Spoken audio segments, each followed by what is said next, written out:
Hola, bienvenidos a esta entrega de la jornada de clausura del año escolar 2020-2021. Porque así fue, el reto que unidos superamos, educación para todos preservando la salud a pesar del COVID-19. Y la llegada de un nuevo gobierno y asumir un Ministerio de Educación de cara al inicio de un año escolar lleno de incertidumbres. Para eso y para muchos retos que vendrían después se requiere mucho valor.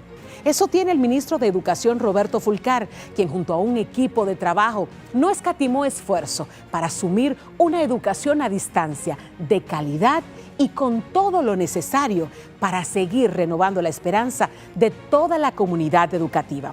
Hoy hablaremos de esto y para ello recibimos a Ligia Pérez, viceministra de Servicios Técnicos y Pedagógicos, Yulisa Hernández, viceministra de Planificación y Desarrollo Estratégico, Gloria Guevara, viceministra de Gestión Administrativa y Financiera, Julio César de los Santos, viceministro de Descentralización y Participación, Rafael Bello, viceministro de Supervisión y Control de la Calidad de la Educación, Rafael Alcántara, viceministro de Evaluación y Certificación Docente, Paulino Ogando, director general de Gabinete Ministerial del Ministerio de Educación, Eddie Chávez, director del Distrito Educativo 1504, Isidro Santana, director de la Regional Educativa 5, con sede en San Pedro de Macorís, Leonidas Payams, directora de la Regional 11, con sede en Puerto Plata, Buenaventura de la Cruz, director de la Regional 17, con sede en Monte Plata.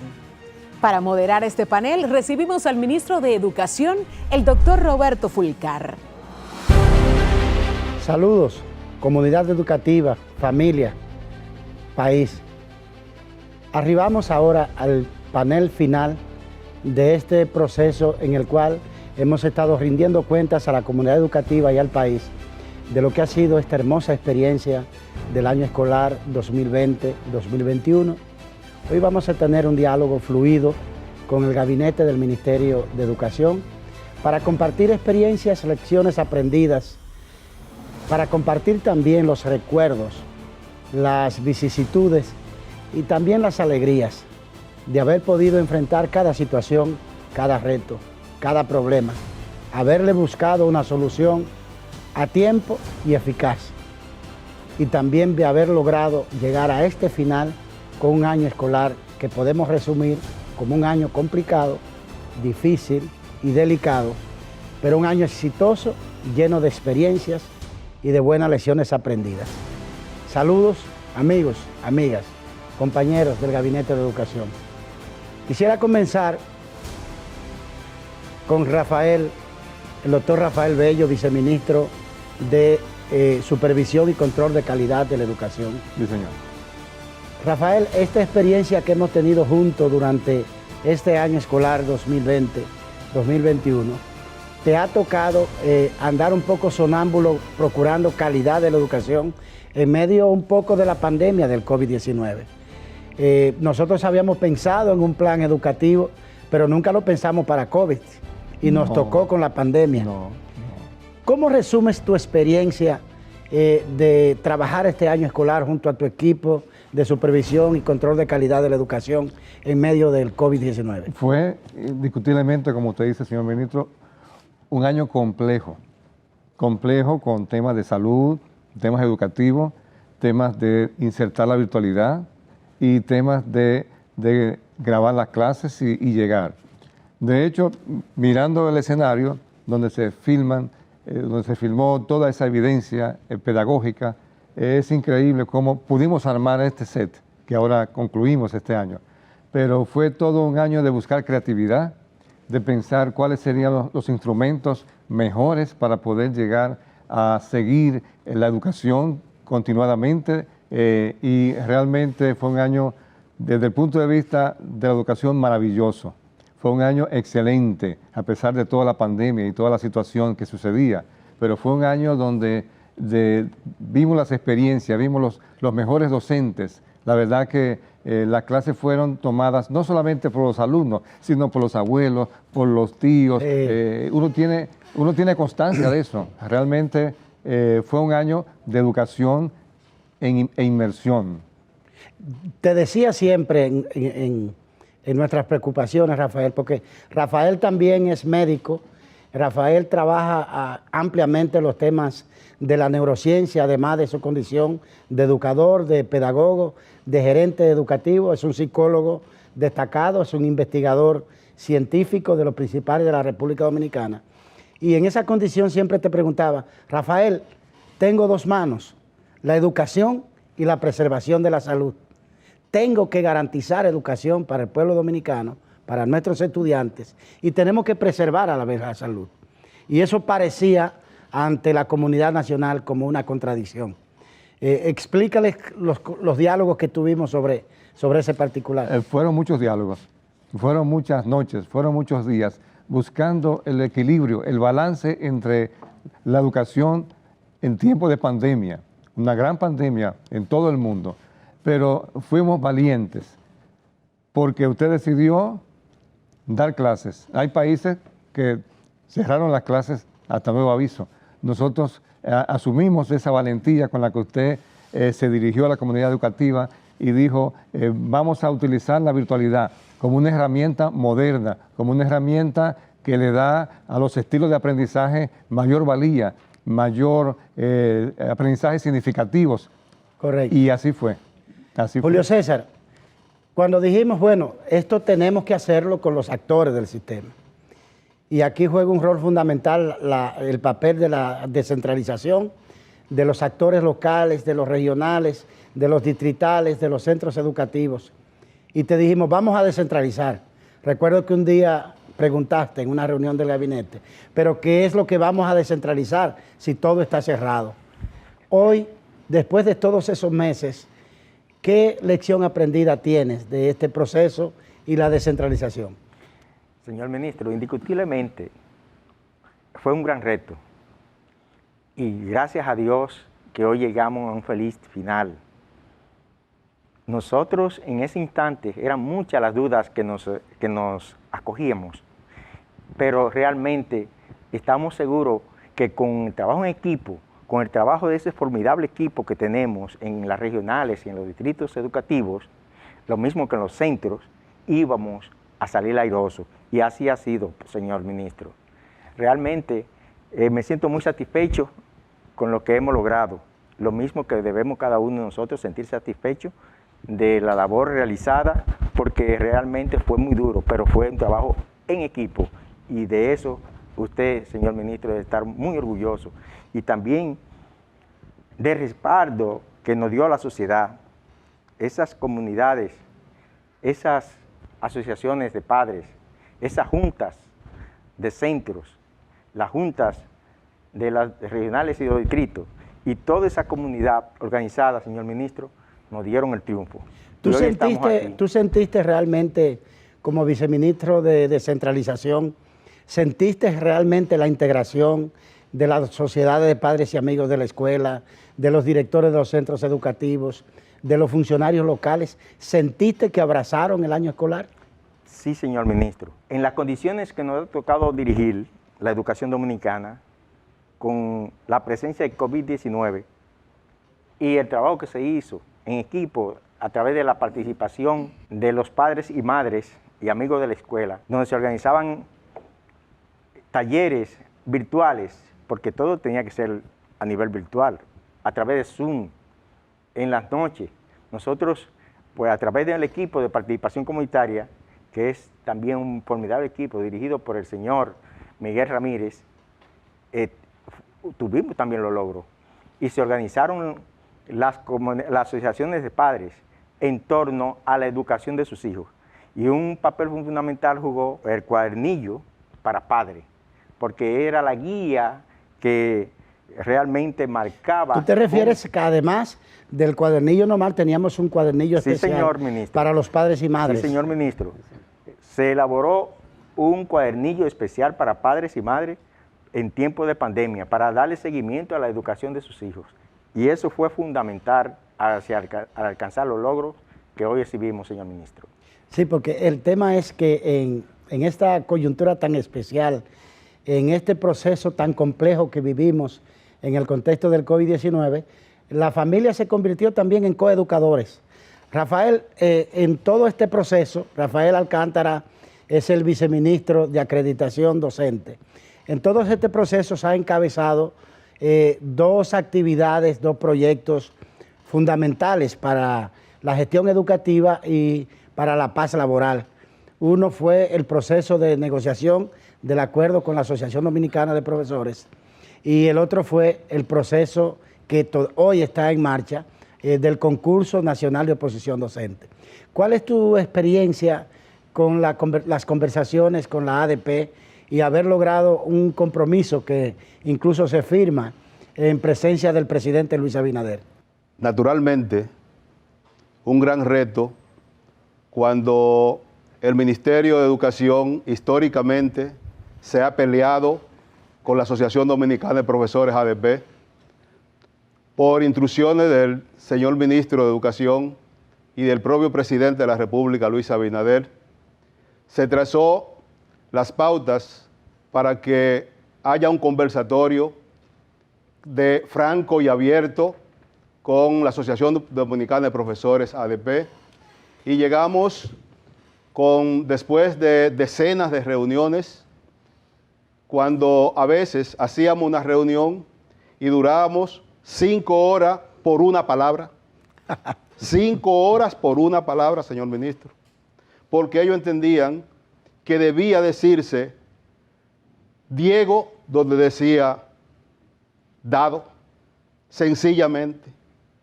Y defendiendo ese conversatorio, defendiendo ese diálogo, defendiendo la armonía, llegamos a firmar un contrato, a firmar un convenio, de manera que la Asociación Dominicana de Profesores se compromete a la paz laboral en todo el territorio dominicano, en todos los centros educativos del país, y que el Ministerio de Educación responde hacia un conjunto de reivindicaciones, tanto económica como de paz laboral para los docentes a nivel del país.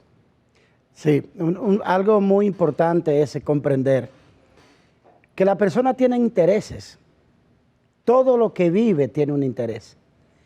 Y lo lógico en una buena gestión y en un sano sistema de relaciones es no ocultar los intereses, sino ponerlos sobre la mesa. Por eso aquella experiencia de que, recuerdan que antes de llegar al Ministerio de Educación, cuando el presidente Abinader anunció que iríamos a esa responsabilidad, visitamos la ADP y le dijimos, miren, vámonos a poner de acuerdo y vamos a hacer un compromiso duradero de 4 años, que sea de lógica ganar-ganar, beneficio para la educación, beneficio para el magisterio, beneficio para el país. Y esa es una experiencia única en la historia de la educación del país, porque cada acuerdo anterior, como dices, Rafael, fue el producto de una lucha, de un enfrentamiento, de pérdida de clases. Sin embargo, ahora lo hemos hecho sin un escándalo, sin una bulla, con una discusión madura y serena. Y como parte también de ese compromiso, es un fuerte componente institucional en la recuperación del imperio de la ley y de la norma, con el concurso de oposición docente que estamos llevando a cabo. Y será bueno, Rafael, que compartas, así en breve síntesis, un resumen de los principales elementos contentivos del concurso y de la orden departamental que lo rige. El concurso de oposición va marchando de manera exitosa. Debo decir que hoy cerramos la inscripción después de un tiempo. El registro, digamos. El registro de postulantes, y que eso conllevó todo un mes. Todo un mes tuvieron los postulantes para hacer esa inscripción. ¿Qué es el concurso de oposición? El concurso de oposición es una estructura que establece 2 momentos en 3 acciones. ¿Cuáles son esas 3 acciones? Primero, vamos a convocar a los postulantes a que se inscriban. Segundo, vamos a convocar a los postulantes a tomar las pruebas. Y tercero, esos postulantes que ganaron el concurso, entonces entrarán al sistema educativo, que es lo que está planteando la ley, que se entra a través del concurso de oposición. Serán contratados por el Ministerio de Educación conforme a las vacantes que tiene disponible el Ministerio de Educación en la actualidad. Correcto. El concurso tiene vigencia de 1 año, ¿no? Con vigencia de 1 año. Correcto. Bueno, es un poco recuperar el imperio de la norma, porque se convirtió en norma ingresar personal docente al Ministerio de Educación a través de los contratos. Y el concurso dejó de existir y la norma fue el contrato. Volvemos al imperio de la ley y ahora será el concurso de oposición. Yulisa Hernández es nuestra viceministra encargada de planificación y desarrollo educativo. Y probablemente en su labor encontramos una de las principales contradicciones entre el COVID y la vida. Yulisa, ¿cómo hablar de planificación en el contexto de una pandemia? Pero sobre todo, ¿cómo hablar de planificación en el contexto de los desconocidos, sin experiencias previas, sin un libro que consultar, sin un consultor que contratar? ¿Cómo podemos hablar de una eficaz planificación en un contexto de lo desconocido? A eso súmele una pequeña cosita, el desafío de ser excelentes por el pueblo, por el gobierno, en la persona del presidente, y por un ministro que no conoce otro parámetro que no sea la excelencia. O sea, que era hacerlo todo y hacerlo muy bien, con transparencia y con eficacia. Ciertamente, señor ministro, yo creo que más que un desafío, fue una enorme oportunidad para nosotros como equipo, porque no solamente teníamos la responsabilidad de abordar el hoy y abordarlo con la pandemia sobre lo desconocido y sobre ese temor de la población. Y para lograr que este éxito que hoy podemos compartir como nación fuese una realidad, teníamos también que contar con esa legitimidad del pueblo. El pueblo tenía que comprar esta apuesta innovadora, y yo creo que sí, que lo logramos. El modelo recogía tantas cosas, no dejamos nada fuera, que la gente poco a poco fue asumiendo este modelo, y ahora yo creo que tenemos en cada familia un promotor de este nuevo modelo educativo. Algo que es muy satisfactorio, pero este era el hoy, era abordar la pandemia. Pero la pandemia, y usted nos ha educado, nos ha ayudado a aprender, la pandemia no era la normalidad, era la excepción. Todo lo que hicimos también, porque nosotros tenemos un jefe que es muy particular, mis compañeros lo saben, él entiende que uno es casi que mago, entonces, aparte, todo lo que hicimos tenía que tributar al nuevo modelo educativo al que estamos apostando, por eficiencia, por un tema de financiamiento y por tiempos. Y planificar el mediano y el largo plazo en medio de todo esto, ministra, de verdad que ninguno de los que estamos aquí hoy presentes y los que nos están viendo en su casa va a volver a ser la misma persona. Esto nos transformó a todos. Yo creo que nos hizo mejores seres humanos. Tuvo mucho que ver con su capacidad de liderazgo y lo digo con mucha humildad. No es un acto de reconocimiento a la persona. Es a esa capacidad de sacar lo mejor de cada quien, que como maestro usted tiene que emular. Y que es lo que también cada docente en el aula tiene que sacar, lo mejor de cada quien. Entonces, planificamos, yo creo que hay muchas novedades que en su momento el ministerio con una data fuerte, robusta, va a poder compartir, no solo con la sociedad dominicana, porque con mucha humildad podemos también decir que nuestro modelo educativo ha llamado la atención de los países de la región. Y eso para nosotros como dominicanos es parte de una marca país que también es marca educación. ¿Y qué te deja de experiencia todo este sistema de relaciones que hemos llevado con los organismos internacionales y con los organismos de cooperación en el campo de la educación, así como con la sociedad civil local? Mire, la experiencia definitivamente viene como de muchas vías. Pero hay algo que usted también comparte mucho con nosotros. Todo el mundo tiene visiones, intereses, pasiones, y saberlo colocar respetando competencias, roles y responsabilidades permite concertar esas salidas y construirlas de manera conjunta. La relación con los organismos internacionales, con la sociedad civil, definitivamente la sinergia que logró el Estado Dominicano a través del Ministerio de Educación, montado sobre una ola, señores, quizás el proceso más desafiante de demanda social que ha abordado la República Dominicana en los últimos 50 años fue ese pacto por la educación, esa demanda. Y eso fue lograble, pero con el mismo gremio, doctor, poder concertar en la diferencia y colocar el país por encima de todo, yo creo que es un aprendizaje de que hasta en las crisis cada quien puede dar lo mejor de sí, de poner Yulisa, actitudes y apostar al país. Si miras hacia atrás, ¿qué fue lo más duro que te tocó? Bueno, doctor, nosotros también perdimos personas. O sea, aquí de los viceministros, 4 tuvimos COVID, ¿no? El ministro tuvo COVID. En intensivo estuvo el doctor Bello, o sea, el jefe de gabinete también. Pero nosotros también perdimos. Sí. Yulisa Hernández perdió a su querido hermano a consecuencia del COVID-19. Y eso fue una tragedia para todos nosotros, porque les quiero decir que hemos logrado construir en esta gestión frente al Ministerio de Educación un equipo que es una familia solidaria, comprometida, que estamos allí sin contar las horas, que estamos allí sin rehuir problemas y que le caemos todos encima a cada situación que se nos presenta.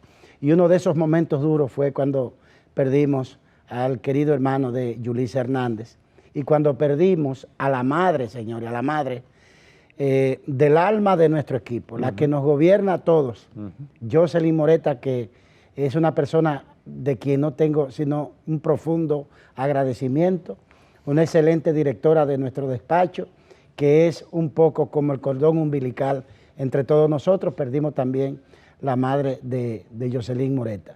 Julio César, si tuviera que preguntarte, ¿tuviste miedo durante el proceso? Como es natural, doctor, uno siempre tiene ese sustico en el corazón de que, ¿y cómo van a salir las cosas?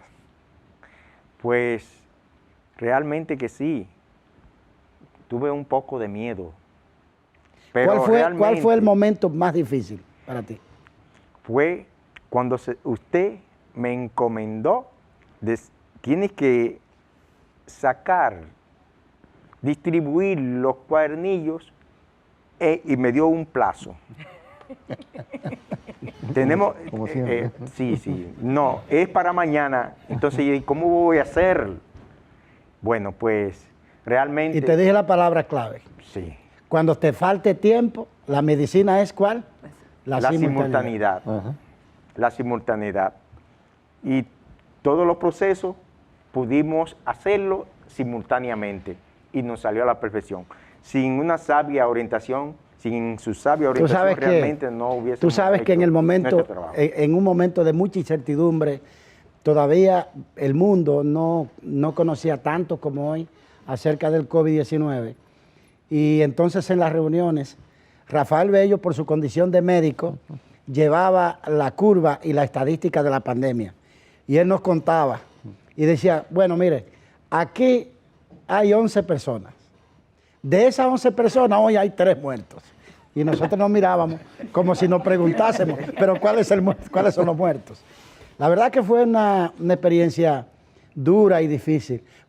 Rafael, ¿qué te asustó? Realmente no tuve gran susto, pero uno de lo que me preocupó más fue llegar a un acuerdo con la ADP. Les soy honesto. Okay. Rafael, del año escolar, ¿cuál fue el momento más complicado para ti? Todos fueron complicados. Todos los momentos. Pero sin sus sabias orientaciones, mire, la educación no hubiera salido. ¿Y qué decía Ivette, tu esposa, cuando llegaba de madrugada? ¿Qué iba a pasar en el país? ¿Cómo en las cosas? O sea, no entendía nada, pero me daba soporte y en las noches, tarde, entonces me cuidaba. Es una experiencia imposible de narrar en tan poco tiempo, inolvidable, contundente, pero además yo sentía cómo crecíamos humanamente. socialmente, colectivamente, profesionalmente, técnicamente. Y recuerda que siempre decía, Yulisa, ni una sola actividad que no tribute al propósito estratégico. Esto que hacemos a consecuencia del COVID, procuremos que se siembre sobre los pilares del modelo educativo que impulsamos. Vamos a hacer una pausa y volvemos en breve.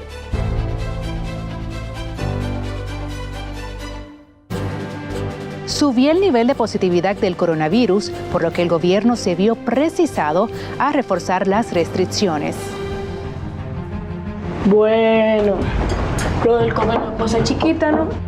¿Cuándo tú crees que se acabe esto, mami? ¿Y cómo sé yo, mi hijo? Oh, cuando la gente se vacune. A propósito, papi, ¿tú te vacunaste? No, todavía. ¿Y tú, mami? Entonces no es verdad que ustedes quieren a uno. ¿Y cómo tú vas a decir eso, mijo? Claro, si no se vacunan, no se acaba el COVID, no hay escuela, no hay parque, no hay abrazos, ni hay de nada.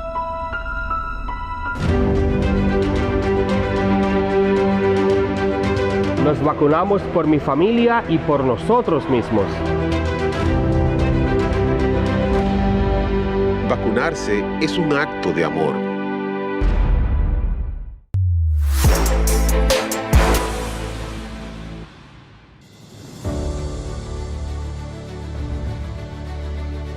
Continuamos, amigos, con esta conversación en el último de los 10 paneles de la conclusión del año escolar 2020-2021, en este caso con los integrantes del gabinete del Ministerio de Educación. Gloria Guevara es nuestra viceministra de Asuntos Financieros y Administrativos. Gloria, ¿cuál fue tu mayor reto en este año escolar como viceministra? Nuestro mayor reto desde el viceministerio fue el día que usted decidió declinar la posición de presidente del comité de compras. A fecha de hoy todavía el cuerpo se me eriza en vista de que ese día estábamos reunidos todo el gabinete y recuerdo como ahora le dije, doctor, tiene que irse. Y usted me preguntó por qué. Tiene ahora mismo un proceso de apertura de licitación pública nacional para la adquisición de unos chillers. Y usted me dijo, no, párese, váyase, que usted es la que asume la posición. Ese día yo dije, Dios mío, esta es una responsabilidad que me está entregando el ministro de Educación, por lo que nosotros desde el viceministerio, no solo yo, porque si digo que lo hago sola le voy a hablar mentira, pero cuento con el equipo de apoyo del mismo viceministerio y del comité de compra, que nos colabora en la revisión constante de línea por línea, página por página, comparación por comparación de cada uno de los pliegos que se prepara desde el viceministerio. También recibimos la ayuda del órgano rector externo, que siempre que observa cualquier situación dentro de los pliegos nos los observa y nosotros procedemos humildemente a realizar las correcciones del lugar. Hay una imagen de televisión y en redes sociales de uno de los procesos que se estaban llevando a cabo en el Centro Olímpico, y tú apareces con un micrófono cantando unos números. ¿Qué era lo que hacías ahí? Doctor. Yo pregunté, ¿pero ella es locutora o qué? No, me declararon artista, mucho mejor aún. Bueno, esos procesos de licitación, principalmente lo del Estadio Olímpico, donde en esos 3 procesos que realizamos allá, el primero fue la adquisición de equipos tecnológicos dirigidos a MIPYMES. A grandes empresas, perdón. En este primer proceso nosotros tuvimos una presencia de 136 oferentes. En la apertura de los sobres, por retórica de la misma ley, tenemos que leer la presentación de la oferta. En la presentación de la oferta es donde el oferente expresa por cuál slot va a licitar. Y un cambio tan dramático, tan abismal, con procesos anteriores, en lo que regularmente ganaban 3, 2, 4 empresas, y ahora en todos esos procesos de este año escolar, fueron los procesos para adquirir los bienes y servicios del año escolar, se hicieron unas 259 adjudicaciones. Sí, señor. ¿Sientes orgullo por ese proceso? Me siento sumamente orgullosa y con la satisfacción del deber cumplido. Fue un momento, si recuerda a quienes estuvieron presentes, la viceministra de Planificación y el director de gabinete, ese día llegué a mi casa a las 5 de la mañana, recibiendo las ofertas del proceso de rehabilitación de las 570 escuelas. Tuve que ir al ministerio a despachar parte del día a día y me marché al Estadio Olímpico a eso de la 1 de la tarde. Cuando llegué, me aplaudieron. ¿Por qué me aplaudieron? Mire, no lo sé, pero me aplaudieron desde que llegué. Tomé mi micrófono de nuevo, ahí habían 372 oferentes ese día. Qué bien. ¿Sentiste miedo? Ante el reto de lo desconocido, sí sentí temor, no miedo, porque luego que ya uno sabe a lo que se va a enfrentar, busca las alternativas para enfrentar lo que venga. He sentido, sí, ciertamente, cierto enfado por ataques o por insinuaciones, especulaciones sin fundamento. Estamos haciendo, el equipo MINER completo está haciendo un trabajo transparente de cara a la eficientización del gasto, de cara a que esa población estudiantil, ese cuerpo docente que nos acompaña, se sienta apoyado por parte de la sede. Es lo único. Ahí es donde viene el enfado, pero lo estamos haciendo decentemente, lo estamos haciendo bien. ¿Por qué vienen estas especulaciones sin fundamento? Pero después, decía el Quijote en un momento, le dice el Sancho, Quijote, están ladrando los perros. Y le responde el Quijote a Sancho, no te preocupes, Sancho, que si los perros están ladrando es porque nosotros vamos avanzando. Ya. Bueno, muy bien.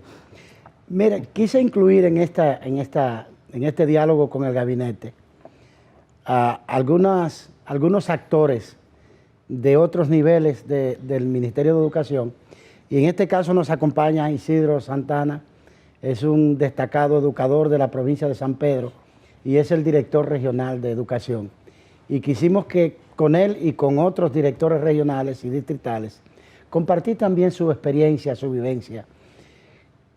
En tus recuerdos, cuando miras hacia atrás, Isidro, ¿pensaste que íbamos a tener un año escolar del nivel de éxito que hemos obtenido? Posiblemente decir que íbamos a ser así tan exitosos como ahora era algo que yo sentía cierto temor y terror. ¿Qué es lo que va a suceder cuando entramos de manera violenta a una verdadera era digital de la educación en República Dominicana? Para ninguno de nosotros es un secreto que hace un tiempo se dieron computadoras, pero era solamente entregar, no había ningún tipo de seguimiento, ningún tipo de programa que el maestro, que el estudiante, que tuviera un seguimiento especial. Sin embargo, entrar ahora a la era de la digitalización por causa de la pandemia, no todo fue malo. Número uno, porque pudimos ver a los maestros envolverse en esta era. Pudimos ver a los estudiantes realmente integrados en esta era. Pero número tres, y no menos importante, posiblemente la más importante, ver por primera vez en mucho tiempo una verdadera integración de la familia en la educación de sus hijos. Y al ver el final de este año escolar, al ver jóvenes, estudiantes con tantas capacidades, no ha sido fácil, pero ha sido hermoso, ha sido lindo. Le pedí a un padre en la Regional 05 que si me permitía, por favor, hacerle un pequeño video, y él me pidió que no. Me dijo que no, porque él realmente aprendió a leer ahora, en este tiempo. junto con sus niños. Durante la pandemia, acompañando durante la pandemia. a la familia. Entonces, creo que esa es una de las experiencias más lindas que nosotros podemos ver cuando aquellos que nos atacaban hoy tienen que decir, realmente lo hicieron. Porque una situación especial, si se quiere, un beneficio adicional de todo lo que ha pasado en este proceso del año escolar 2020-21, es eso. Familias, padres, madres, tutores, hermanos, que fueron a acompañar a sus hijos, a sus nietos, acompañarlos en el proceso de las clases, terminaron conectados, entusiasmados, y se quedaron conectados a las clases. Y yo me encuentro con personas por doquier que me dicen, no, yo estoy tomando las clases. Tú como director regional que trabaja allá con la gente de San Pedro de Macorís, ¿siente una importante presencia de padres y madres tomando las clases formalmente? Oh, pero claro que sí. Hemos tenido muchos de nuestros padres que van a los centros educativos y le preguntan al maestro, le preguntan, ayer dieron tal clase y yo esta parte no la entendí. Eso sucedió en la Divina Providencia. ¿Usted me podría aclarar esto? Pero se supone que es un niño que está ahí. Y bueno, son de las experiencias lindas que uno puede ver a los padres que ellos dicen, pero hasta yo aprendí. Pero no solamente eso, ver maestros que viendo esa clase grabada en la televisión, viendo a esos maestros tan elegantes, tan elocuentes, enseñar y ver temas que ellos lo enseñaban de una forma y al verlo en la televisión, el formato que tenían esos maestros, ellos dijeron, pero hasta yo aprendí en este momento. Entonces yo creo que este plan, Educación para Todos Preservando la Salud, el reto, el riesgo de esa idea que muchos posiblemente señalaron como politicista, pero no entendían que lo peor que le podía pasar a la República Dominicana era perder un año escolar. Correcto. Ligia Pérez Peña es nuestra viceministra de Servicios Técnicos Pedagógicos. Y cuando comenzamos en agosto 16 en el Ministerio de Educación y comenzamos a formular el plan de educación para todos, preservando la salud, yo dije, Ligia, ¿qué vamos a hacer con el currículum del tamaño de una torre que tenemos en la República Dominicana, lleno de intrascendencias? ¿Qué vamos a hacer con eso en tiempo de pandemia, cuando debemos aprovechar al máximo el tiempo? Y quiero decir que en ese viceministerio hemos tenido un equipo trabajador, decidido y comprometido. Ligia, ¿qué fue lo peor de hacer la educación, la práctica educativa? De construir saberes, de desarrollar competencias. ¿Qué fue lo más difícil para ustedes en este contexto? Bueno, saludos ante todo. Fíjese, ministro, la verdad que fueron tantos retos y no digamos a partir del 16 de agosto, el reto inició antes, porque desde la transición, que fue muy breve, que fue apenas de un mes y unos días, nosotros estábamos ya preocupados y ocupados en ver cómo iba a iniciar ese año escolar y cómo íbamos a desarrollar ese año escolar en medio de una pandemia, pero también asumiendo un nuevo gobierno. Las personas que integrábamos, por ejemplo, los equipos de transición, ponernos de acuerdo en cómo íbamos a desarrollar ese año escolar, eso fue un verdadero reto. Eso fue objeto de muchísimas discusiones, debates. A veces hacíamos de abogado del diablo cuando alguien tenía, como se dice popularmente, cuando alguien tenía una idea, entonces venía otro del equipo y le decía como lo contrario, poniéndose en el lugar de alguien que tuviera una duda o que tuviera una situación determinada, como es el caso cuando decidimos que fueran todos esos medios, que fue una brillante idea de parte de usted, señor ministro, que convergieran todos esos medios para poder llevar la educación a todo el mundo y que nadie se quede atrás. Eso fue producto de precisamente colocarnos en el lugar de otro. Por ejemplo, y si en mi casa solo hay una televisión, sí, recuerdo esos y yo diálogos. tengo 3 niños o 4 niños en distintos cursos, ¿cómo es que ellos van a tomar la clase? Y si no tengo internet, y que si no tengo la radio, y que si no me llegan los cuadernillos. O sea, estábamos poniendo todos esos escenarios para nosotros poder construir la solución a cada uno de ellos. Recuerdo que en algún momento construimos, de hecho, una especie de cuestionario provocador. Correcto. Para problematizar el contexto. Correcto. Y poder dar respuesta. Incluso en ese cuestionario participaban preguntas que hacía la sociedad en las redes sociales y los recogíamos y nos hacíamos las preguntas. Y la verdad que había momentos que no teníamos respuestas, como claro. Aquella vez que yo me reuní con ustedes y les dije, ahora hay que poner del currículum lo indispensable, lo necesario y lo trascendente. Pero además deben convertirlo en contenidos virtuales. En una reunión con la dirección de currículum. Sí, sí, eso recuerdo fue, esa tarde. Sí, eso fue algo también estremecedor, porque pasar de un currículum gigantesco con tantos contenidos irrelevantes como el que tenemos actualmente, porque todavía, o sea, es el que está vigente, a un currículo priorizado, como le llamamos, con aquellas competencias que realmente son las que van a definir el perfil del egresado, del estudiante que nosotros queremos, porque están muy bien redactado ese perfil en el diseño curricular. Sin embargo, los contenidos, las competencias que siguen no responden realmente al desarrollo de ese perfil, y por eso tuvimos que hacer sesiones interminables, fines de semana.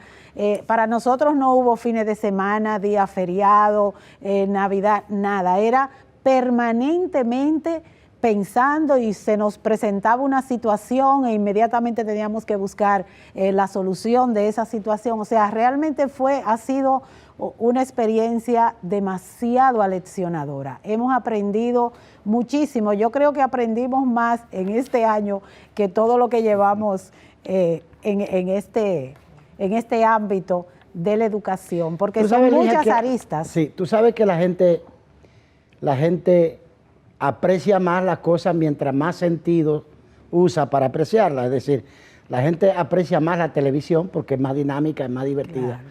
Pero hay un señor que jugó un rol en este año escolar que tenemos que reconocerle, que fue el cuadernillo. Sí. ¿Qué piensa de ese rol del cuadernillo? Usted, como supondrá, ¿verdad?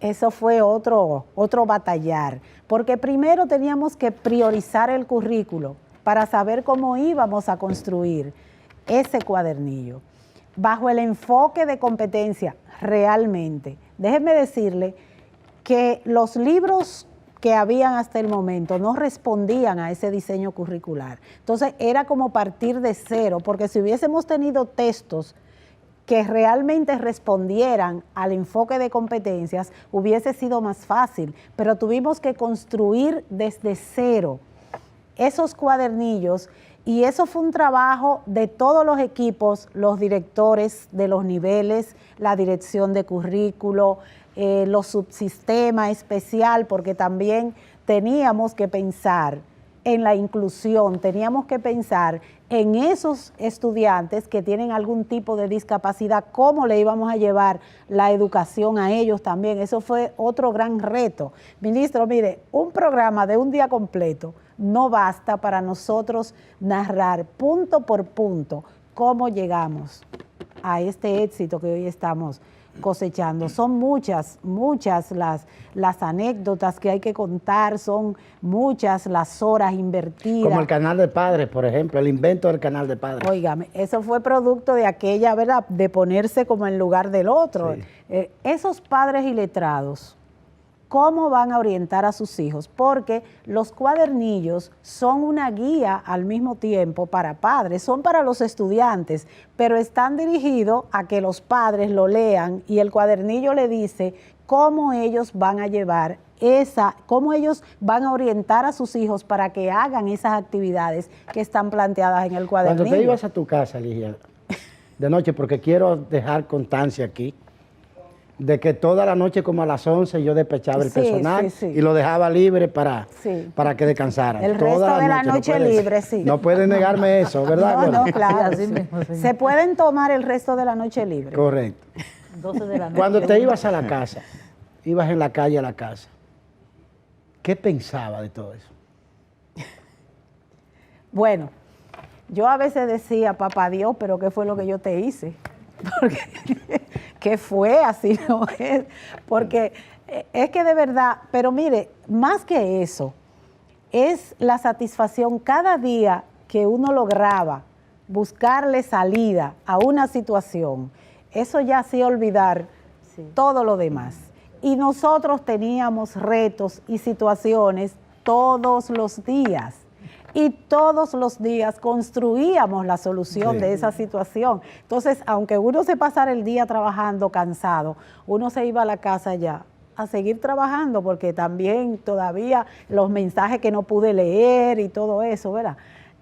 Pero uno se iba con esa satisfacción de haber conseguido la solución de esas situaciones que se nos presentaron ese día y pidiéndole a Dios que al otro día, si se presentaban otras situaciones, que también nos permitiera, nos diera luz para buscar esas soluciones. Y yo quiero decirle, ministro, al llegar al ministerio con un equipo que si bien nos conocíamos, ¿verdad?, anteriormente, no habíamos tenido la oportunidad, a muchos no los conocíamos, la mayoría sí, pero no habíamos tenido la oportunidad de interactuar juntos en una empresa, o sea, una empresa como esta, sobre todo la empresa educativa. No habíamos tenido la oportunidad de hacerlo y yo todavía no salgo de mi asombro de ver esa compenetración y esa sinergia que se dio en ese equipo, no solo a nivel de nosotros como viceministros, con los directores, con el director del gabinete, etcétera, sino también a nivel de ese equipo entre sí, por ejemplo, en el Viceministerio Técnico Pedagógico, como esos directores de todas las áreas, la señora Francisca de Orientación y Psicología, todos, y Lucía de educación especial, los de adultos, los de los niveles, es esa compenetración de ellos y los equipos de ellos. O sea, se formó un gran equipo con un nivel de compromiso, porque es lo único que pudo haber logrado esa sinergia, ese nivel de compromiso y de querer hacerlo bien y de querer que se salvara realmente el año escolar. Como dice la canción, saber que se puede y querer que se pueda. Y querer que se pueda. Paulino Gando es el director del gabinete del Ministerio de Educación. Y entonces él llegaba ya con la mascarilla. Y envuelto en su mascarilla, yo le miraba la frente, que era lo único que no se cubría. Y yo le preguntaba, ¿tú estás molesto, contento o aburrido? Porque uno no sabía. Y él me dice, un poquito de todo, ministro. Paulino, llegamos un grupo de personas y teníamos el reto de construirnos en equipo, construir eso en un equipo o en una organización que aprende durante el proceso en la marcha. ¿Cuál es tu experiencia en esa construcción de ese equipo que, como dice Ligia, lleno de sinergia, de compromiso, de compañerismo que hemos logrado? En ese camino de año escolar, ¿cuál es tu experiencia en la construcción de ese equipo del gabinete del MINER? Ministro, gracias por la oportunidad de que podamos en este momento contarles al país cómo logramos, cómo fue que llegamos, ¿verdad?, a este feliz término. Yo diría que el desafío inició ya cuando el presidente de la República había anunciado la designación de de usted hacia el frente del Ministerio de Educación. Ahí empezamos ya a entender que había algo por delante, que teníamos que dedicarle energías, tiempo. Y cuando estábamos en ese momento ya de la planificación de un año escolar que se había anunciado que iniciaba el 24 de agosto, es decir, nosotros llegamos el 16, pero ya el ministro anterior había anunciado que el 24 de agosto se iniciaba el nuevo año escolar. Y nosotros no encontrábamos cómo dar una respuesta a eso, es decir, cómo en tan pocos días podíamos organizar un año escolar en medio de una pandemia. Y la tarea quizá más importante que usted me asignó fue la de conformar en medio de lo que sería la planificación, en la transición, la planificación de un nuevo año escolar en medio de la pandemia, fue darme la tarea de coordinar una mesa técnica que diseñara un plan de cómo, utilizando medios, podíamos montar el año escolar. La verdad es que lo más difícil, siempre que el ministro asigna una tarea, que a veces son tareas muy nuevas, hay este problema, ¿cuál solución vamos a buscar? Uno empieza, como que enciende el radar y empieza a pensar en los antecedentes, donde hay un antecedente que tú puedas consultar. Y que un poco, o un experto. O un experto, es decir... No había expertos en educación con COVID. Lo más difícil en ese momento era diseñar ese plan sin tener antecedentes. Un poco me llegó a la mente, hacían unos años, de 2003, 2008, que yo había estudiado educación a distancia, currículo y nuevas tecnologías en la Universidad de Educación a Distancia de Madrid, España, y me puse a pensar en las famosas mega universidades, que principalmente estaba la Open University de Inglaterra, la UOC, la Universidad de Educación a Distancia de Cataluña, por tener algunas referencias, la propia UNED, y eran universidades que tenían más de 400.000 alumnos, entre 400.000 y 900.000 alumnos. Todavía en ese entonces no llegaban al millón, pero sí eran mega universidades de educación a distancia. Entonces me puse a pensar que ya en el siglo XXI, estas universidades, a pesar de tener plataformas robustas, seguían utilizando la radio, la televisión, los materiales impresos como elementos para poder desarrollar sus planes. Lógicamente, no estábamos al frente de una universidad, estábamos al frente de un ministerio de educación, es decir, no teníamos antecedentes de un ministerio de educación que se montara a distancia como son estas universidades de educación superior. Así que eso fue un poquito lo que sirvió de base para que en esa mesa llegara Ligia Pérez, que ya estaba con nosotros, construyendo durante la transición esos equipos, Pedro Quesada, que es actual el director general de la Oficina Presidencial de Tecnología de la Información. Que tuvo una gran integración esa oficina y un gran apoyo al Ministerio de Educación. Ellos fueron, de hecho, básicos, y quiero reconocerlo hoy, a la Oficina de Tecnología de la Presidencia de la República, que nos colaboró en todo el tema del proceso de negociación, por ejemplo, con las televisoras para el tema de la transmisión de las clases. Hay que mencionar a José Delio Ares también, de esa oficina, Eusebio García, que además de ser un tecnólogo, es un educador con maestría en tecnología educativa.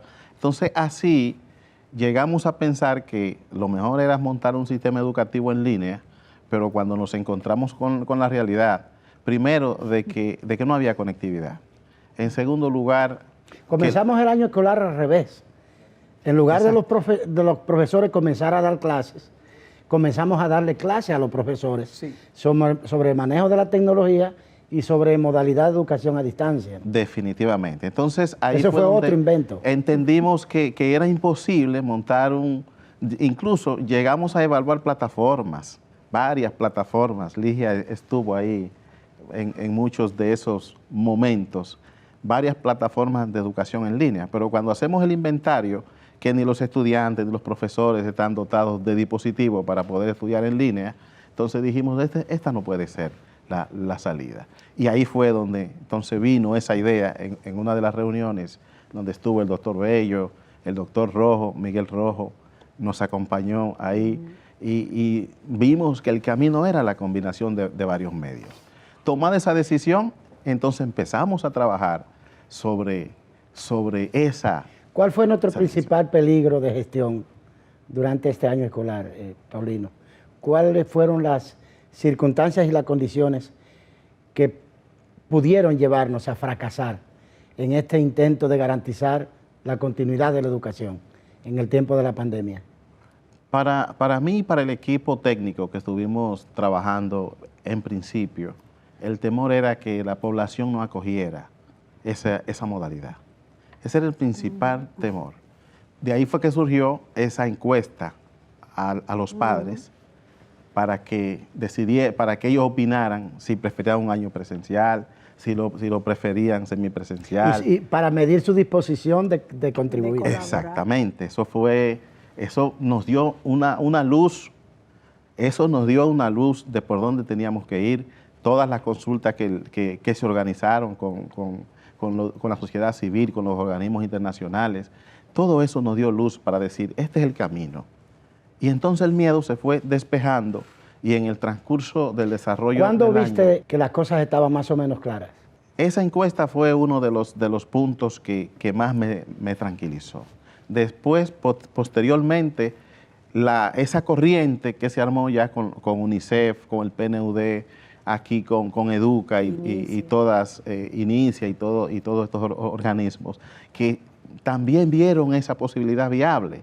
Yo sé que el recuerdo que usted andaba mostrando en todos esos escenarios, la situación, las ideas que teníamos, enriqueciendo esas ideas. Y entonces eso nos fue, como que nos trajo la confianza. Anduvimos tocando puertas como predicadores, vendiendo un sueño, vendiendo una ilusión, vendiendo una esperanza, convenciendo de que sí era posible.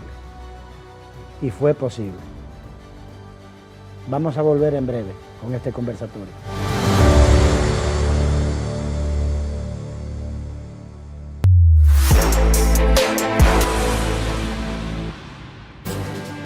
Subió el nivel de positividad del coronavirus, por lo que el gobierno se vio precisado a reforzar las restricciones. Bueno, lo del comer la cosa chiquita, ¿no? ¿Cuándo tú crees que se acabe esto, mami? ¿Y cómo sé yo, mi hijo? Oh, cuando la gente se vacune. A propósito, papi, ¿tú te vacunaste? No, todavía. ¿Y tú, mami? Entonces no es verdad que ustedes quieren a uno. ¿Y cómo tú vas a decir eso, mijo? Claro, si no se vacunan, no se acaba el COVID, no hay escuela, no hay parque, no hay abrazos, ni hay de nada.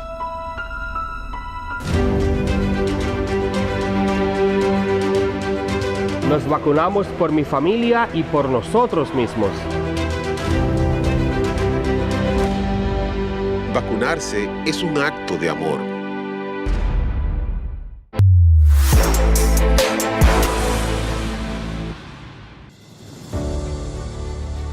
La maestra Leonida Payán es nuestra directora regional de la Dirección Regional número 11 con sede en Puerto Plata, una destacada educadora con elevado sentido de compromiso. Leonidas, de los programas que hemos tenido, de las creaciones en este año escolar, ¿cuáles has sentido con más impacto en tu regional?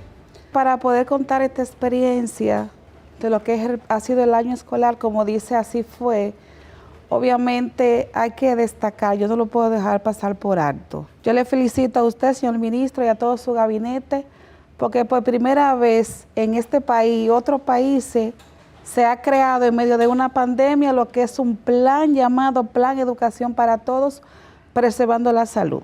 Obviamente, pues, hubo una integración total, como decíamos, de la familia en sentido general, usted lo ha mencionado también, cómo se integraron, pero también de cómo esos procesos fueron construidos de una manera, diríamos, titánica. Pudiésemos contar el caso de una familia que no tienen energía eléctrica y cómo nosotros en una visita que le hicimos pudimos ver su proceso pedagógico bien hecho. Yo dije, la verdad que este plan es un plan a distancia, porque obviamente fue bien diseñado pensando en lo que es la diversidad de los estudiantes que tenemos. Hubieron muchos estudiantes que con la facilidad de lo que son los recursos tecnológicos pudieron acceder a esta herramienta, pero aquellos que no podían acceder a esa herramienta, obviamente que pudieron conectar con el manejo de cuadernillos en unas tareas bien hechas, con unos padres que pudieron orientarla sumamente bien. Pero no solamente se queda ahí, en ese proceso de capacitación, de lo primero del equipo técnico de empoderarse, en el manejo del conocimiento de lo que es el protocolo. Recuerdo muy bien que en una reunión... ¿Te refieres al protocolo de bioseguridad? Claro que sí. Recuerdo muy bien que en una reunión que parte del plan, porque el plan fue integral, y cada cosita que se hizo, cada acción que se hizo, cuando nos fuimos de manera a distancia en sentido general, pero cuando conectamos también en la semipresencialidad y la parte gradual y voluntaria, cada acción de esa, que es parte del plan, fue sumamente importante y tuvo su efecto positivo. En el momento que era a distancia, el maestro pudo conectar con lo que fueron sus procesos de capacitación y de igual manera también en la parte de la semipresencialidad, en el momento que pudimos hacerlo. Es decir, te vi muy involucrada. A veces parecías enfermera o médico en los procesos de vacunación de los profesores y de la comunidad educativa. Sí. ¿Cuál fue tu experiencia en eso? Maravillosa para nosotros. Porque ese es un trabajo social, comunitario. Claro.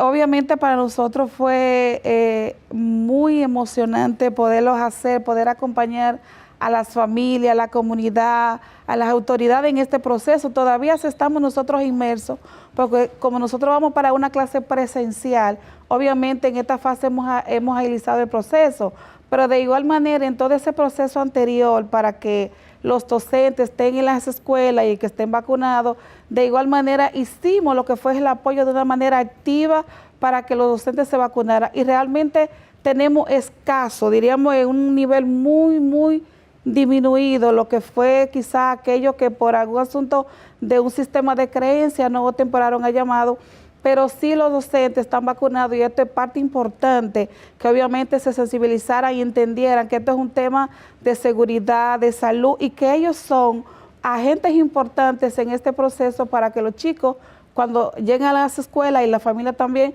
pues estén bien orientados. ¿Qué dicen en Puerto Plata de esta aventura? Es importante atreverse a atrever.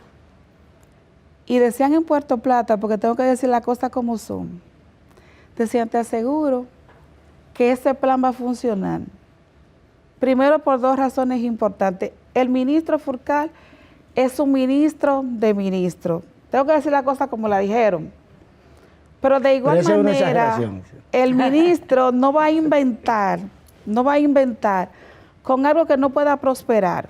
Entonces, la comunidad de Puerto Plata lo ha valorado, lo ha visto bueno, ha entendido que realmente ha sido funcional. Le puedo contar también como una experiencia importante, que nosotros en Puerto Plata creamos lo que fue una mesa técnica de apoyo al plan Educación para Todos, preservando la salud. Esa mesa técnica estaban integradas las autoridades, están integradas miembros de la Junta Regional, personas de la sociedad civil organizada, estudiantes, directores, docentes. Recuerdo que en una ocasión Yulisa nos decía, cuenten esa experiencia para que otros quizá la puedan asumir, porque es importante, porque en esa mesa técnica vimos realmente lo que fueron las fortalezas, pero vimos también cuáles fueron esas debilidades que producto de una mesa técnica pudiésemos ver, partiendo de esos procesos de acompañamiento que hicieron nuestros equipos técnicos, y que obviamente pues le buscábamos inmediatamente la respuesta, la intervención. Es decir, que ha sido una experiencia maravillosa para Puerto Plata. Y de todo lo que hiciste por tus estudiantes, ¿qué es lo que más te llena el corazón? A mí me llena el corazón saber, como decía mi colega, que la pandemia no fue todo malo.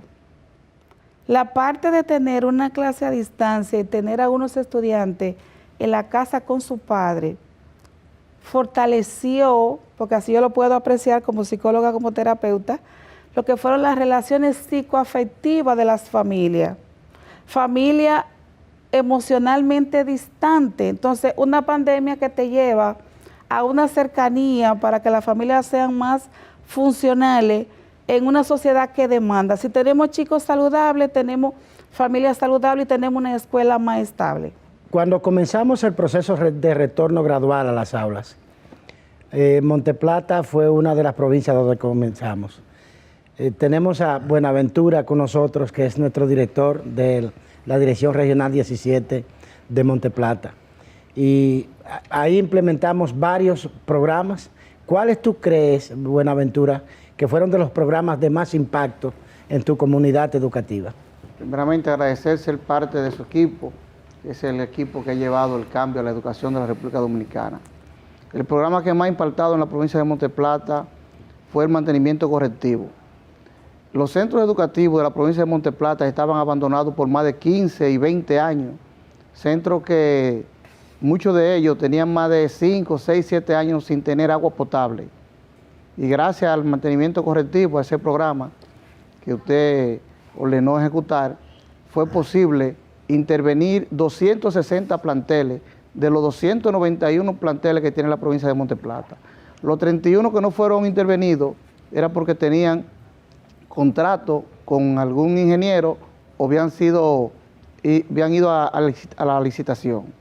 En esos planteles se pudieron resolver los problemas básicos, tal y como fue el mandato explícito que usted dio. ¿Cuáles eran las principales deficiencias de la planta física que fueron corregidas en ese proyecto, en ese proceso?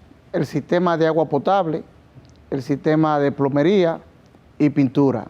Fueron las principales situaciones que pudimos resolver. ¿Y electricidad? Y electricidad. Gracias a la intervención que usted hizo y el acuerdo institucional, INAPA, EDESTE, pudimos resolver varios problemas. Quizás es bueno que le compartas al panel que esos fondos para hacer ese proyecto fueron con fondos descentralizados de los centros educativos. Claro, y sobre todo de acuerdo a la ley de educación. Y sobre todo con una transparencia, fondos que fueron aprobados por cada junta de cada centro educativo mediante una asamblea que realizaba cada plantel, y cada plantel recibía el mantenimiento que se le daba a esos centros, firmado por su presidente, tesorero y secretario de cada centro educativo que nosotros tenemos en la provincia. Eddie Chávez, el director del Distrito Escolar 1504 de Cristo Rey, aquí en la capital. En una barriada, ¿cómo llegó tu distrito a las familias, a los estudiantes, a los profesores? Cabe destacar que en nuestro distrito educativo 1504 no teníamos un centro con conectividad. Iniciamos un proceso, todos los actores del proceso en nuestro distrito nos reunimos y empezamos a localizar compañías proveedoras de servicios. Y una integración, y convocamos a la Junta Distrital, le presentamos la problemática y conversamos con Julio César de Centralización y nos autorizó a que conectáramos lo que es el distrito educativo. Hoy nuestro distrito educativo está conectado al 100%, pero fue un trabajo en equipo, un trabajo integrado, donde nos integró la familia. Cabe destacar que nosotros buscamos padres, madres que conocían del proceso de la conectividad y se integraron. Y por eso el costo... ¿Te colaboraron en eso? Colaboraron, se integraron fuertemente la familia. Y ese proceso, recuerdo que fue iniciando porque, como decíamos, teníamos una educación a distancia, entonces los docentes tenían que estar en los centros educativos, pero ya ellos decían que no tenían conectividad, entonces, pero le decíamos, tú tienes la laptop, pero no tenemos la conectividad. Bueno, tenemos entonces, por disposición de nuestro señor ministro y toda la autoridad, vamos a conectar los centros. Y los centros educativos en el patio, en todos los rincones de los centros educativos, el 1504 tienen conectividad. Y ¿Cuántas escuelas tiene tu distrito? 88 centros educativos tenemos nosotros y semioficial tenemos 12. Y todo ese proceso, y cabe destacar que esos centros semioficial y lo público y todo, todos están trabajando de manera a distancia y los docentes desde el centro educativo en cada aula. Porque eso nos favoreció mucho, porque cuando la pandemia nos atacaba fuertemente, entonces teníamos que hay un docente con COVID, pero teníamos, como por disposición de usted, señor ministro, y todo ese engranaje que hubo con el área de salud, que nos faltaba agua, teníamos la CAS, que teníamos problema eléctrico, teníamos ya EDESUR, y todo fue un engranaje, y gracias a Dios, el proceso en el 1504 fue excelente. Hay que decir que debemos agradecer profundamente la colaboración que en este año escolar, en ese aspecto, tuvimos de varias instituciones del Estado, del Ministerio de Obras Públicas, del Ministerio de Salud Pública, de INAPA, de la CAS, de las EDES, EDENorte, EDESUR, EDEESTE, de la Unidad de Electrificación Rural, del INDRI, de varias instituciones que nos colaboraron y que les estamos, en nombre de la comunidad educativa nacional, permanentemente agradecidos. Vamos a hacer una última pausa y volvemos para una conclusión de este panel.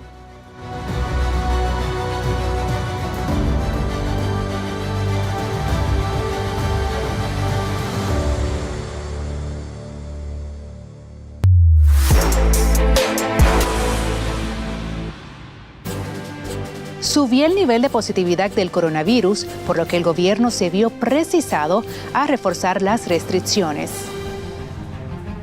Bueno, lo del comer la cosa chiquita, ¿no?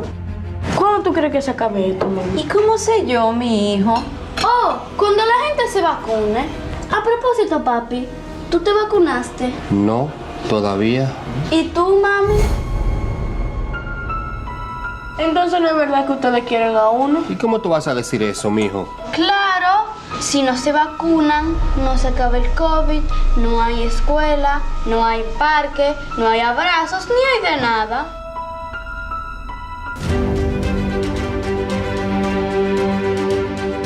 Nos vacunamos por mi familia y por nosotros mismos. Vacunarse es un acto de amor.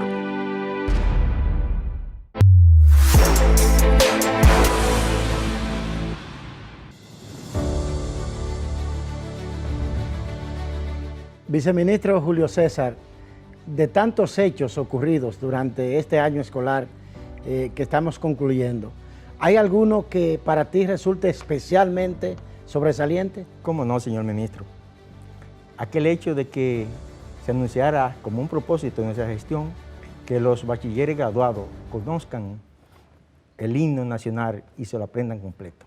Sí, eso fue todo un tema, porque vino inicialmente una crítica, pero después vino un gran aplauso nacional y uno siente como una complicidad ahora en los actos que vamos. Una satisfacción. Y la gente me pregunta en secreto, porque, ministro, ¿y lo vamos a cantar completo? y es una experiencia bonita. Yo creo que sí, que es un hecho muy interesante y que va a tener un impacto importante en el sentido de pertenencia a la nación de nuestros jóvenes. Sí, señor. Y tú Luisa, ¿cuál hecho ves como un hecho que va a quedar marcando la gestión educativa en este año escolar que concluye? Llegando al ministerio, usted hablaba de que todos los niños y niñas del país tuvieran las mismas oportunidades. El 2 de noviembre, luego de aquel acto hermoso en donde iniciamos la educación a distancia, en el mismo el acto momento, de la Plaza de la Bandera. Aquel acto preciosísimo, en el mismo momento en que culminamos, a mí me empezaron a enviar imágenes de mi hija, que está matriculada en el sector privado, iniciando su docencia. Y también la colaboradora que está conmigo en la casa me envió imágenes de su hija sentada frente al televisor, también tomando clases. Yo sentí que como madre, pero también como socialdemócrata, que lo habíamos empezado a hacer bien, porque todos los niños y las niñas del país tuvieron las mismas oportunidades. Sí, o sea, ese día, creo que es muy importante lo que dices, ese día como que encontró carne y hueso esa palabra que se llama inclusión y esa frase que se llama igualdad de oportunidades para todos. Yo pienso que sí, yo tengo un recuerdo muy bonito de ese día, de ese gran acto. Además, se sintió como que volvía a volar, como que se reforestaba la esperanza nacional ese día. Es correcto. Doctor Bello, ¿tiene algún hecho que consideres imborrable de este y que va a pasar a la historia de la educación del país dentro de lo que hicimos en este año escolar? Oh, ministro, la primera clase que vi, además de sacarme lágrimas. ¿Lloraste, Robert? Sí, señor. Increíble. Parecía imposible. Así fue. Sabes que mucha gente lloró. Y yo nunca olvido que me preguntaron en una universidad de dónde había importado los profesores que estaban dando esas clases. Yo dije, no son importados. Son de aquí. Y no tienen que ser importados. Este país tiene capital humano esperando una oportunidad. Y usted rescató la dignidad del docente. Así, se recuperó la autoestima, Rafael. Mucha gente lloró igual que tú ese día. Muchos lloramos ese día de emoción. Muy bien. Rafael, un hecho que consideres sobresaliente, que piensas que será imborrable para la comunidad educativa y para ti. Para mí, el hecho que marca la diferencia en la educación dominicana y en el país es la dotación a través del gobierno y del Ministerio de Educación de un equipo tecnológico para cada docente y para cada estudiante del país, no importa del barrio, del campo, de la montaña, donde se encuentre ese estudiante, tiene un equipo tecnológico para ver su clase, tanto a nivel virtual como a nivel documentaciones tecnológicas y de multimedia que le asigna el Ministerio de Educación. Mira, el más reciente acto de entrega de dispositivos tecnológicos a los estudiantes lo hicimos en Cotuí. Y estaba el señor presidente Luis Abinader acompañándonos allí, que se ha integrado como un militante de primera línea de esta causa. Y yo recuerdo que una señora madre me preguntaba cómo iba a ser el procedimiento para rifar los equipos.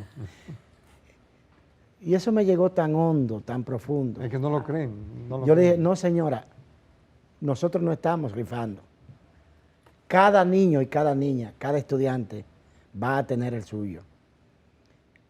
Señores, si una gente no tiene motivos para vivir, ayudar a que un muchachito del Batey tenga una computadora, una tableta, ayudar que, por ejemplo, los niños que están sufriendo de cáncer en el hospital Robert Rick Cabral tengan allí un televisor y tengan su dispositivo para ver sus clases. Eso da razón de vivir a cualquier mortal que tenga sentimiento. Yo creo que sí, Rafael, que eso fue un gran acontecimiento. Y para ti, Gloria, ¿qué hecho piensas tú que el país va a recordar y que la comunidad educativa y también tú vas a recordar de este año escolar que te estremeciera? Bueno, señor ministro, decir de estremecer, lo que más me marcó de este proceso fueron los procesos de licitación simultáneo que vivimos en el mes de diciembre.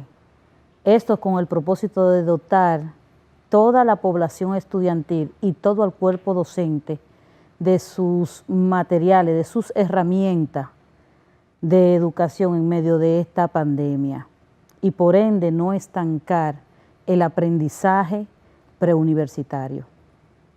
Paulino, ¿hay un hecho que te marcó especialmente en este año escolar?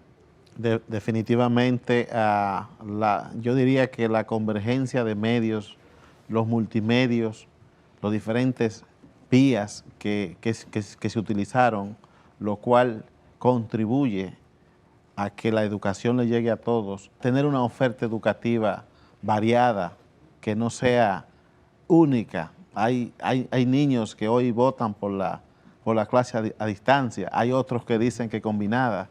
Es decir, esa convergencia para ofrecer la misma educación porque no estamos hablando de que el medio lleva una educación diferente, es la misma educación para todos, con la misma calidad, por diferentes medios. Eso definitivamente que llegó al sistema educativo y que tendrá que quedarse por los años por venir. Ligia, ¿qué hecho piensas tú que es especialmente relevante de este año escolar? Bueno, ministro, son varios los hechos relevantes que ocurrieron en este año escolar, pero quiero resaltar dos de ellos. En primer lugar, las clases modelo, la producción de las clases modelos, de ese recurso que va a quedar permanentemente como material didáctico para todos los años escolares por venir o para muchos años escolares por venir. Eso es un recurso invaluable. En segundo lugar, la inclusión. Como bien usted lo ha definido en uno de los pilares del modelo Educación para Vivir Mejor, la inclusión en dos vertientes. La inclusión de aquellos padres iletrados que no sabían, no podían, al no saber leer, no podían leer el cuadernillo y orientar adecuadamente a sus hijos. Y para ello creamos el canal de padres, que era para orientar a esos padres que no podían leer sobre cómo iban a orientar a la vez a sus hijos para que hicieran sus actividades, sus tareas. Y en la otra vertiente está la creación del canal o de los canales, porque fueron varios en este caso, de educación especial, que yo le llamo educación inclusiva, que fueron los canales que se habilitaron para aquellos estudiantes que tienen algún tipo de discapacidad. Y de hecho, ese fue uno de los más valorados por toda la comunidad. Tengo una anécdota con eso. A mí me llamó un día cualquiera una persona amiga mía y me dice: Roberto, hay una falla en la transmisión de la clase. Porque si ustedes me preguntan cuál fue mi mayor angustia en todo esto, y este es un secreto que probablemente no conoce el país, de todas las angustias que vivimos, la peor para mí fue todos los días, de lunes a viernes, invariablemente, yo llamar a la producción general para preguntarle si habían montado la clase en cada uno de los canales. Eso no podía acostarme sin saber eso, porque yo sabía que el día que fallara un solo canal, íbamos a tener una crítica demoledora de gente que no perdona fallas, sobre todo de la gente que no creía. Y entonces esa llamada fue para decirme que había una falla.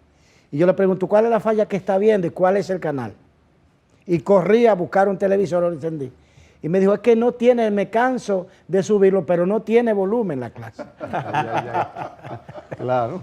Pero yo no pensé en qué podía pasar en ese momento. Después fue que reflexioné y dije: no, es que hay un canal especial para personas con capacidades especiales, por ejemplo, concretamente para sordos. Y ella no podía escuchar el sonido, no había sonido. Y ella me dijo que era una falla del canal. Eso fue una experiencia extraordinaria, porque probablemente,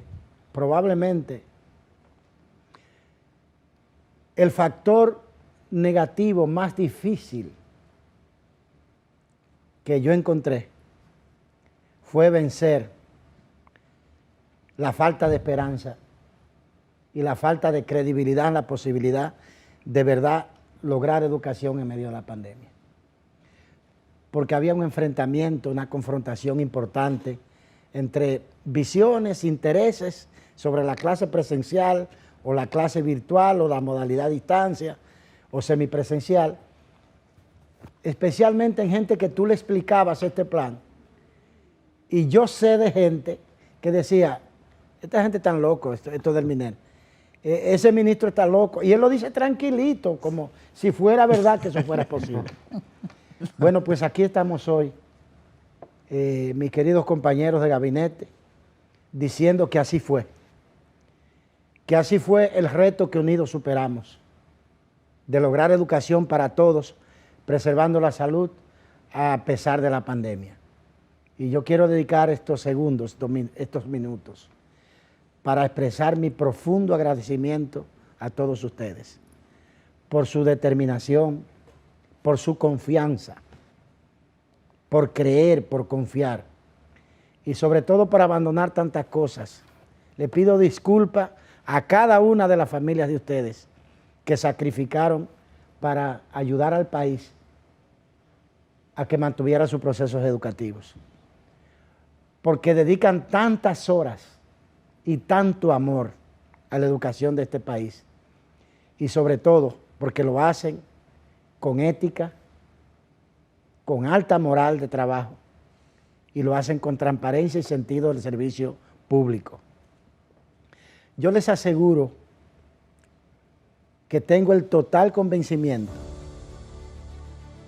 de que vamos a transformar la educación de este país, con la ayuda de nuestros estudiantes, de los profesores, de los cuerpos directivos de los planteles, del personal de apoyo administrativo, de los técnicos, de los funcionarios, con ayuda de la familia, con ayuda de la sociedad civil, de nuestros aliados de la comunidad internacional y con la formidable y permanente ayuda de nuestro presidente Luis Abinader.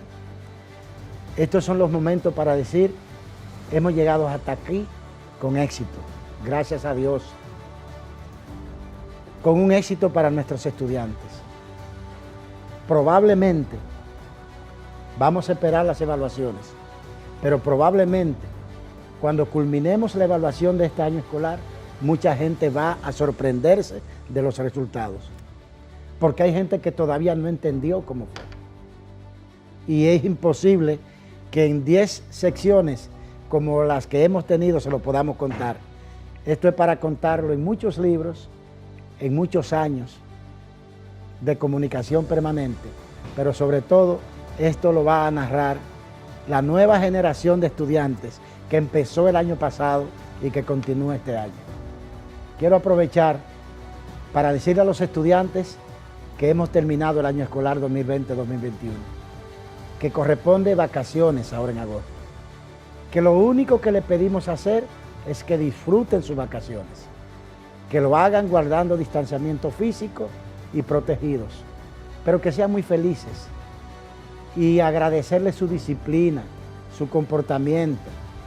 Y si a veces le cortaron los ojos a su maestra porque le ponía mucha tarea, mándenle hoy un abrazo y escríbanle una cartita bonita. Este ha sido un éxito de la República Dominicana. Esto es un éxito bandera. Este es un éxito país. Y yo les pido que cada uno diga, así fue. Rafael. Así fue. Así fue. Así fue. Así fue. Así fue. Así fue. Así fue. Así fue el reto que unidos superamos. El Plan Educación para Todos preservando la salud a pesar del COVID-19. Un abrazo. Conocer las experiencias de este equipo y arduos meses de trabajo, contadas de las personas que han luchado y se han esforzado por sacar adelante este año escolar 2020-2021, nos sirve para darnos cuenta de que somos capaces de lograr grandes cosas cuando hay voluntad y corazón. Y es que así fue el reto que unidos superamos. Educación para todos preservando la salud a pesar del COVID-19. Gracias por acompañarnos en esta entrega. Ustedes también pueden contarnos sus experiencias a través de las redes sociales del Ministerio de Educación. Educación RD en las redes sociales. Nos vemos en la próxima entrega.